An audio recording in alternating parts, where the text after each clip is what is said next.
परीक्षा है स्त्री सम्मान के प्रति तुम्हारी प्रतिबद्धता की। परीक्षा है नारियों के प्रति नारायण के निर्णय की।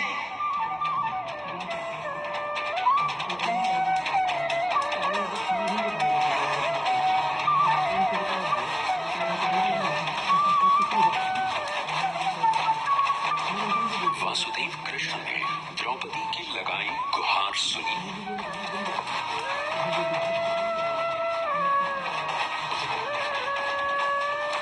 तो है guys, good morning, welcome to my new vlog. तो गाइस आज मैं जा रहा हूँ हमारे मंदिर में, जहाँ पर मोदी जी थोड़े दिन पहले उद्घाटन करके गए हैं और वो पूरा ओपन हो गया भाई। तो वहां पर जाके टिकट वगैरह लेंगे और आपको पूरा वहां का व्यू दिखाऊंगा भाई, क्या कुछ अंदर बना है क्या कुछ नहीं, कितना पैसा लगेगा। अगर कोई दूर ही बैठा है ना और ज्योतिषर के बारे में जानना चाहता है, जहां पर भगवान श्री कृष्ण ने गीता का उपदेश दिया था, तो आप इस ब्लॉग के माध्यम से देख सकते हैं कि वहां पर क्या कुछ हुआ था और क्या कुछ वहां पर बना है अभी तक। तो चलते हैं भाई। तो गाइस टिकट ले लिया भाई, तो अभी चलते हैं अंदर। तो गाइस पहले अंदर आते मेरे को दिखता है भगवान श्री कृष्ण का सुदर्शन चक्र। उसके बाद स्टाफ के द्वारा मेरे को ये मोबाइल दे दिया जाता है, जिसमें मैं अंदर पर्दे पर जो भी दिखाया जाएगा उसको सुन और समझ सकता हूँ। सबसे पहले ऋषि वेद व्यास जी और गणेश जी का वार्तालाप दिखाया गया है यहाँ पर। जब ऋषि वेद व्यास जी गणेश जी को महाभारत लिखने के लिए प्रेरित करते हैं, तो ये सब उसका वार्तालाप है, तो देख सकते हैं आप।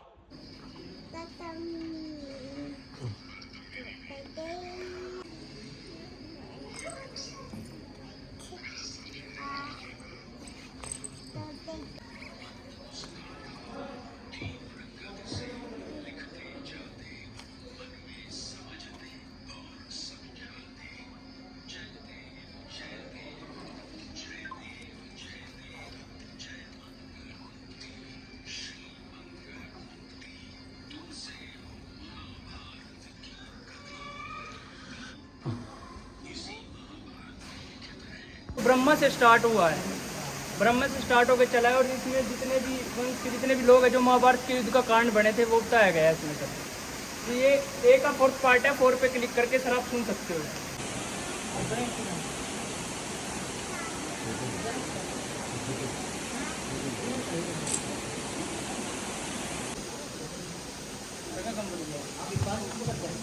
ये ना ए पार्ट का 6th पार्ट है ए ब्लॉक का। इसमें कुरु वंश की वंशावली दिखाई गई है, कैसे पांडव और कुरु इनके पिता थे, सारा कुछ बता रखा है। 6 पार्ट है सर, चला लीजिए।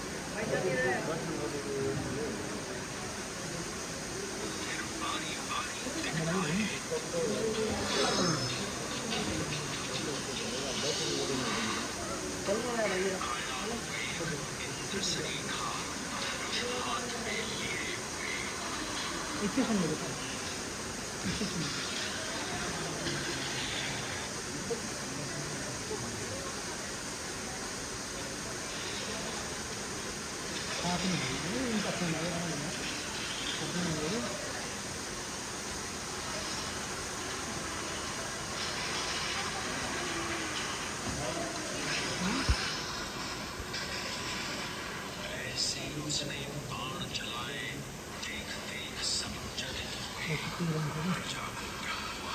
साक्षात देवराज इंद्र अमरावती छोड़कर हस्तिनापुर आ गए। रंगशाला के प्रदर्शन में कौरवों और पांडवों दो अलग शक्ति केंद्रों के रूप में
और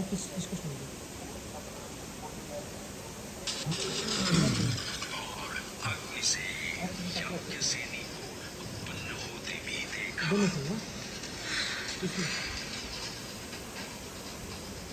द्रौपदी के अपमान से कुरुसभा को लज्जित होते भी देखा।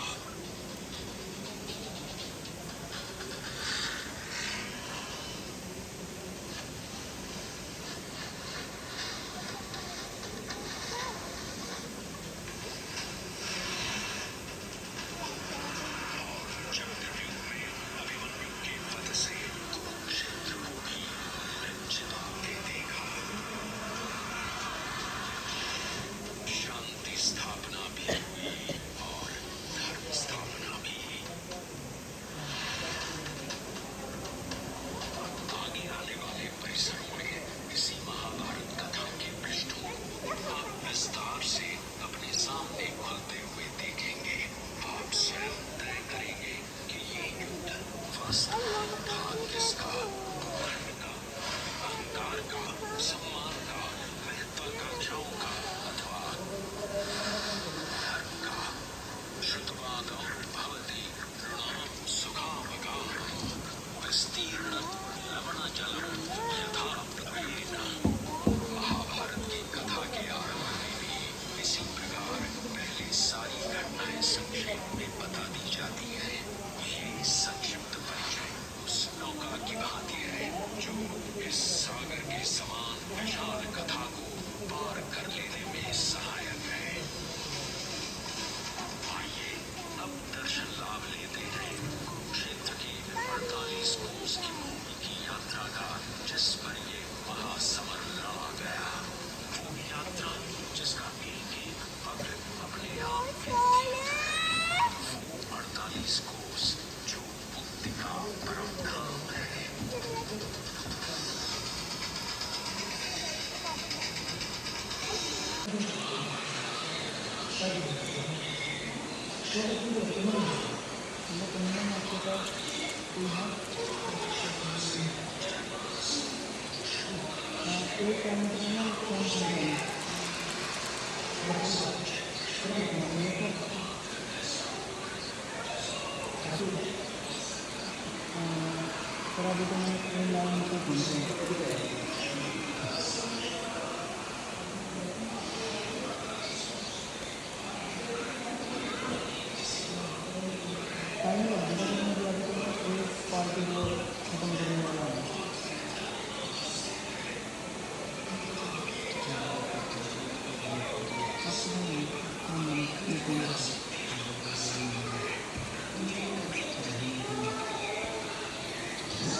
Exactly.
पूरा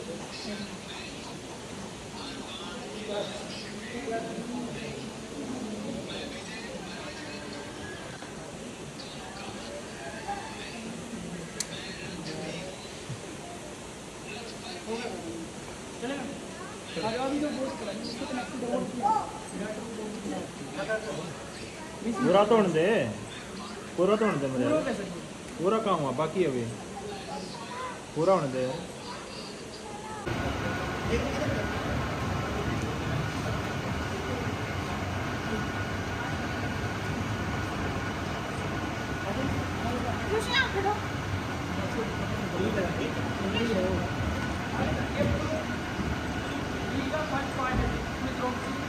अग्नि से प्रकट दिखाई देगी।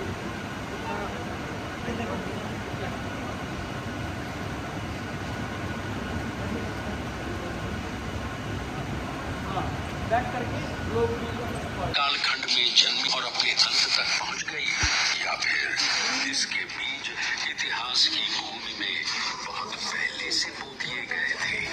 आइए जानते हैं। तो चलिए कथा के अगले मोड़ पर चलते हैं।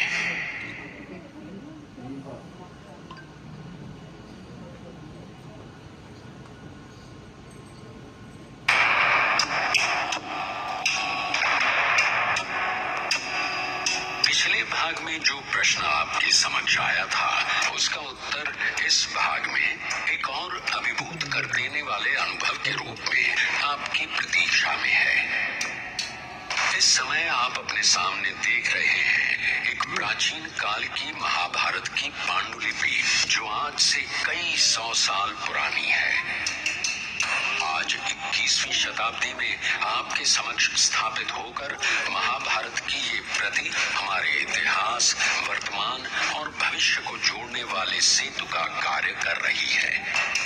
इसके पृष्ठों, पंक्तियों, अक्षरों और मात्राओं में छिपा है उन ऋषियों के ज्ञान, विवेक और अनुभव का रस, जिन्होंने अपने हाथों से इसको लिखा। इसके साथ जुड़ा है उन सभी महाप्राण ज्ञानियों के शब्दों का उच्चारण, जिन्होंने पहली बार इस कथा को कहा होगा। ये प्रति हमारी सनातन संस्कृति और पौराणिक कथाओं की भव्यता, प्राचीनता और प्रामाणिकता के साक्ष्य के रूप में हमारे सामने है। इस पुस्तक के पृष्ठों में एक नहीं अनेक राजवंशों का वर्णन शेरों के साथ खेला करता था और उनके दांत गिना करता था। इसी कड़ी में हस्ती, कुरु और प्रदीप जैसे महाप्रतापी नरेश हुए।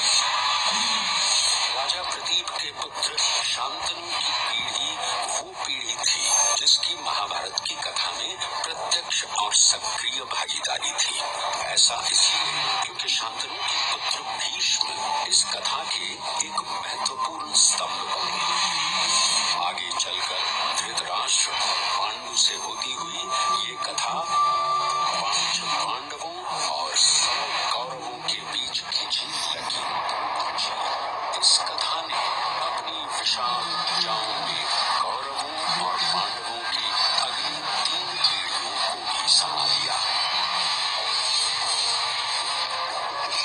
आपके सामने चंद्रवंश के महत्वपूर्ण नरेशों के नामों से सजा ये वंश वृक्ष भारतवर्ष के राजाओं की महान वंशावली दर्शा रहा है। इन राजाओं के संदर्भ में स्वयं महाभारत ने लिखा है, भरत सैन्यवे जाताः सत्ववन्तो नराधिपाः देवर्षि कल्पा नृपते बहवो राजसप्तमाः। इस भारतवर्ष को हमारा सादर नमन।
दर्शन लाभ ले 48 कोस के उस पावन भूखंड का जिस पर महाभारत के ऐतिहासिक पात्रों ने अपने कदम रखे।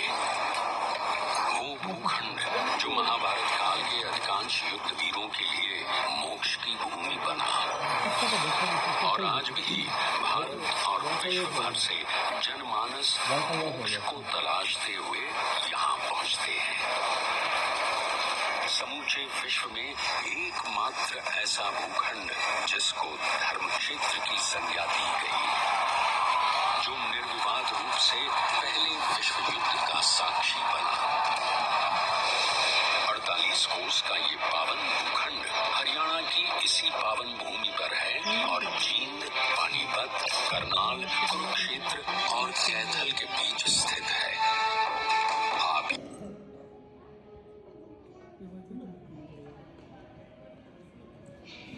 20 rupees received on Bharat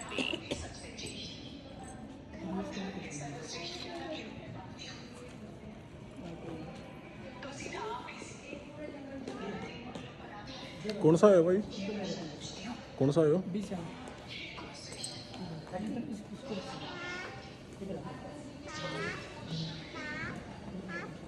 वृद्ध नहीं होते जो धर्म की बात न बताए। वह धर्म नहीं है जिसमें सत्य ना हो। वह सत्य नहीं होता जो छल से युक्त हो। अब आप बताइए, क्या ये सभा नहीं? क्या आप जैसे वृद्ध उपस्थित नहीं? क्या आप धर्म नहीं जानते? क्या आपके धर्म में सत्य का कोई स्थान नहीं? या फिर आप ये मानते हो ये जो भी हो रहा है ये सत्य है, इसमें कोई छल नहीं? छल को छल मानना भी आवश्यक है पुत्री। इस शकुनी ने छल से धर्मराज को तुम्हें दांव पर लगाने के लिए प्रेरित किया। धर्मराज इसमें शकुनी का छल न मानकर एक के बाद एक दांव लगाए जा रहे हैं। तो इसमें किसी को भी कुछ कहने योग्य बचता ही क्या है? धर्मराज तो स्वयं को ही हार चुके हैं। इस समय वो स्वतंत्र इच्छा से कुछ नहीं कर सकते। परंतु आप सब तो किसी के दास नहीं है। क्या द्यूत को क्षत्रियों के लिए व्यसन नहीं बताया गया? तो क्या व्यसन में लिप्त इन पुरुषों की कोई भी बात मानने के लिए मैं बात हूं? यदि हूं तो क्या मानव सभ्यता इससे भी नीचे गिर सकती है? क्या इसी को अधर्म का सबसे काला अध्याय माना जाएगा? पुत्री, मुझे पूर्ण विश्वास है कि धर्मराज युधिष्ठिर धन समृद्धि भरी सारी पृथ्वी को त्याग सकते हैं, परंतु धर्म को नहीं छोड़ सकते हैं। वो अधर्म कभी नहीं होने दे सकते। तो इस समय मुझ यज्ञ सनी द्रौपदी के साथ जो हो रहा है, इसमें आपको धर्मराज की धर्म प्रियता दिखाई दे रही है? नापुंसकों से भरी ये सभा तो अब धर्म की लक्ष्मण रेखा को त्याग कर धर्म के वन में विचरण करने लगी है। लगता है इस कुल और इसकी स्त्रियों की सम्मान की रक्षा के लिए इस कुरुवंश के अधिपतियों की कोई भूमिका और कोई उत्तरदायित्व नहीं बचा। जो महापुरुष इस सभा में बैठे हैं वो पुत्र और पुत्र वधुओं से वंचित है, अथवा पांचाली का सम्मान उनके सम्मान से भिन्न है।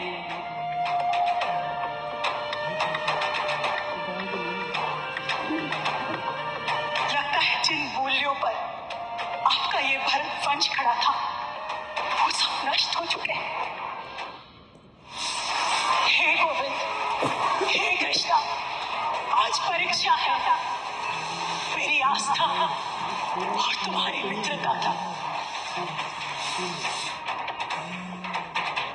परीक्षा है स्त्री सम्मान के प्रति तुम्हारी प्रतिबद्धता की।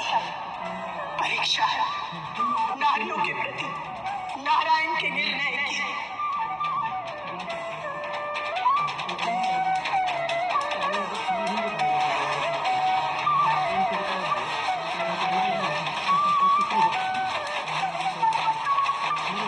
वासुदेव कृष्ण ने द्रौपदी की लगाई गुहार सुनी।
भाई थोड़ा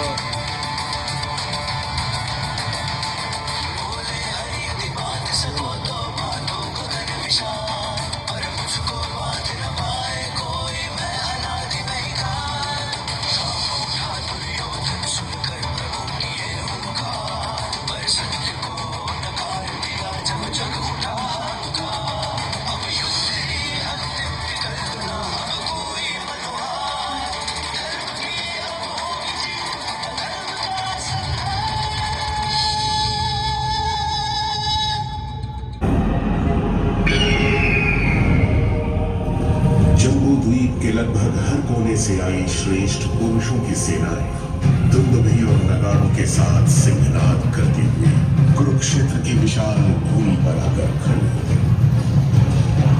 पश्चिम दिशा की ओर मुड़कर 11 अक्षौहिणी सेनाएं दुर्योधन के ध्वज के पीछे खड़ी थी और 7 अक्षौहिणी सेनाएं पूर्वमुखी होकर युधिष्ठिर के ध्वज के पीछे।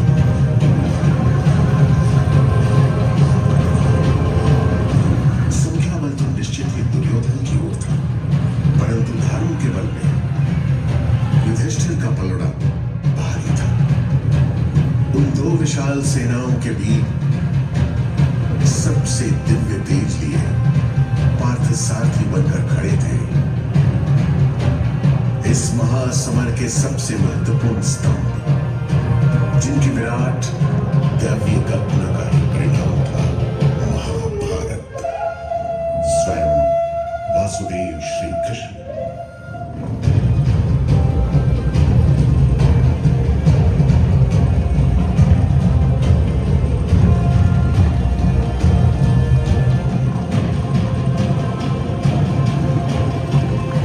श्री कृष्ण ने अपना शंख पांचजन्य बजाकर शंखनाद किया, जिसमें अर्जुन के शंख देवदत्त, भीम के शंख वृकोदर और अन्य महारथियों के शंखों का घोष सम्मिलित हो गया। इस गगनभेदी शंखनाद के साथ महासमर का आरंभ हो गया।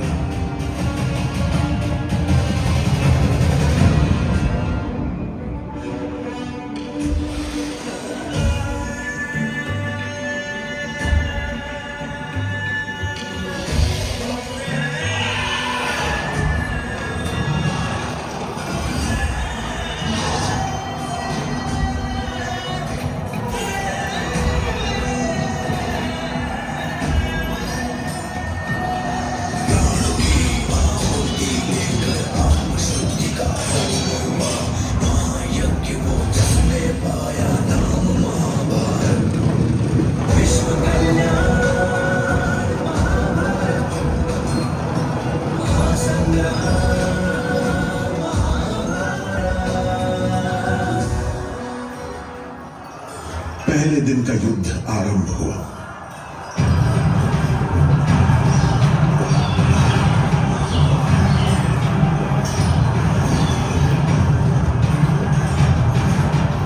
रणमृदंग बज उठे।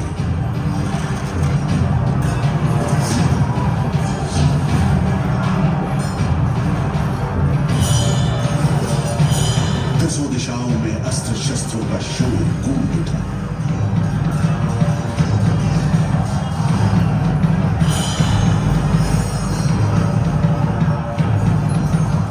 सहस्त्रबाणों ने आकाश को इस प्रकार ढक दिया, जिस प्रकार बादल भरे ड्रम समय को ढक देता।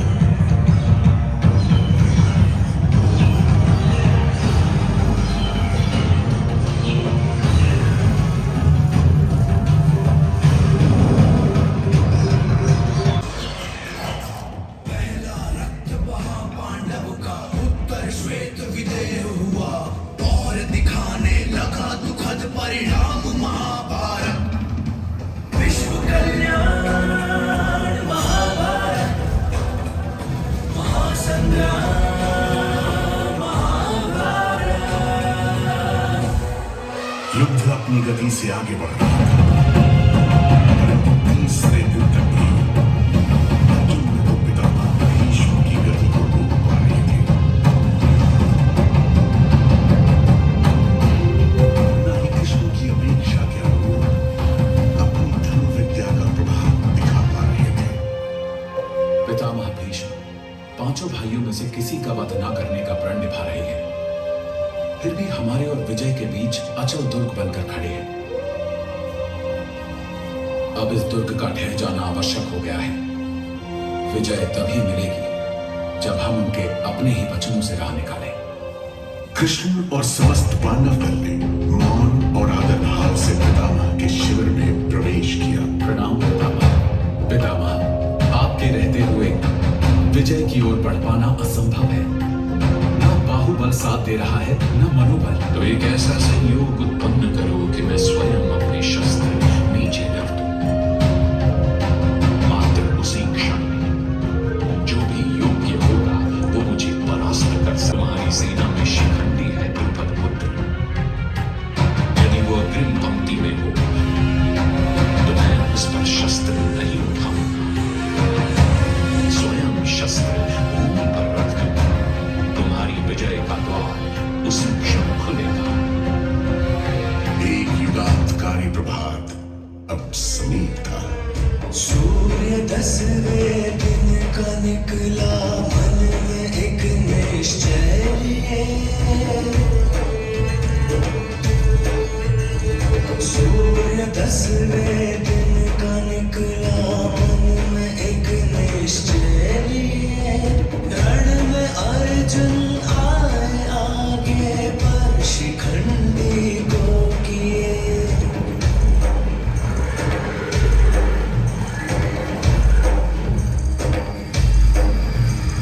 जानते थे भीष्म के अम्बा का ही ये रूप है, और उन्होंने अपने सब हथियार नीचे रख दिए।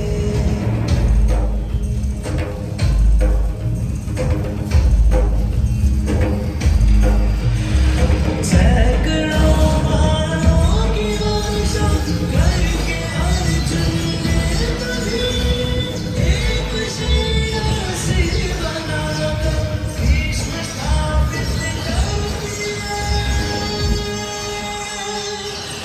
सैकड़ों मारों की वर्षा करके अर्जुन ने तभी एक शिलासी बनाकर भीष्म स्थापित कर दिया।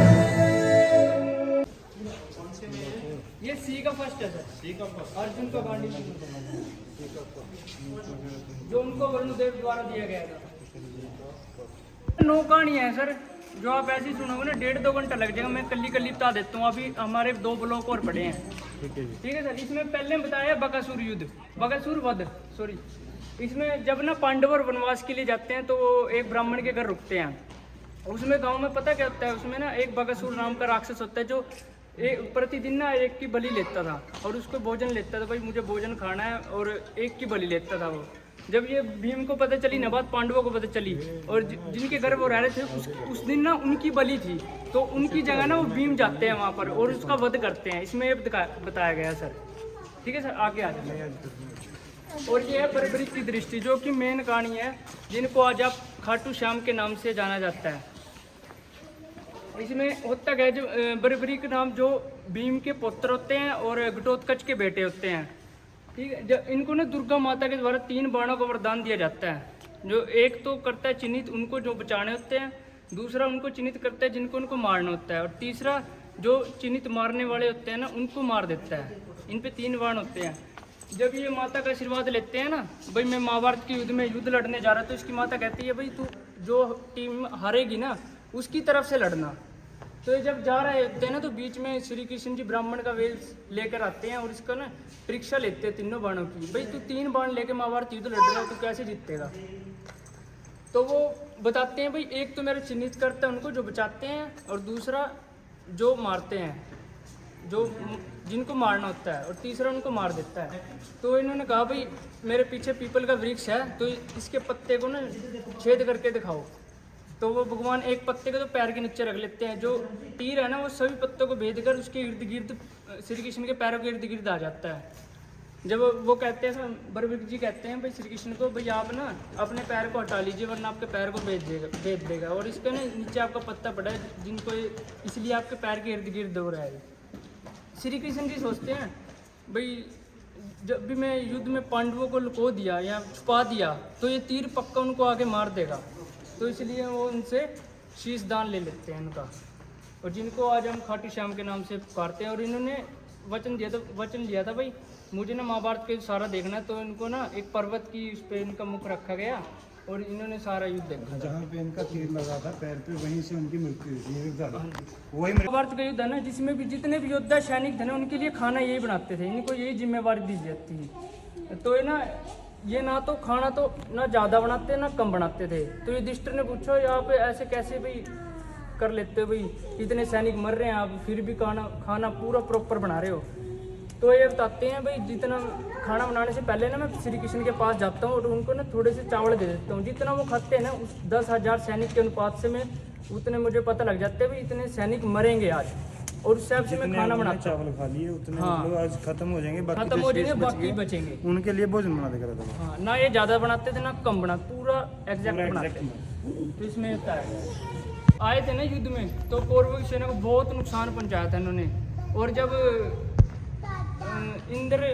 जब कर्ण जी थे ना, कर्ण को मजबूर करा कि इंद्र अस्त्र इस पे चलाए, उस पे चला देते हैं हम, और जब ये मरते मरते भी ना बड़ा काट लेते हैं और कौरवों की सेना को नुकसान होता। बेसिकली होता क्या है, सबसे पहले ना योद्धा बाद में उतरता है, सारथी पहले उतरता है। तो इसमें श्री कृष्ण जी कहते हैं भाई पहले आप उतरो फिर उसके बाद मैं उतरूंगा। जब श्री कृष्ण थोड़े से आगे चलते हैं कुछ क्षण बाद ना रथ विस्फोट हो जाता है। तो अर्जुन जी पूछते हैं भाई ऐसा क्यों हुआ, ये भाई ऐसा क्या हुआ। तो श्री कृष्ण जी कहते हैं भाई इसमें ना प्रबल जितनी भी शक्तियाँ थी सारों का मतलब इस पर असर पड़ रहा था, और ये तो जब तीनों लोगों का स्वामी मैं बैठा था इस पे, और झंडे पे थे साक्षात बजरंग बली, तो उसकी वजह से बच रहा था ये। हाँ जी, वो तो उतरे तो कई बार वैसे भी थे, लेकिन संकट मोचन हनुमान जी के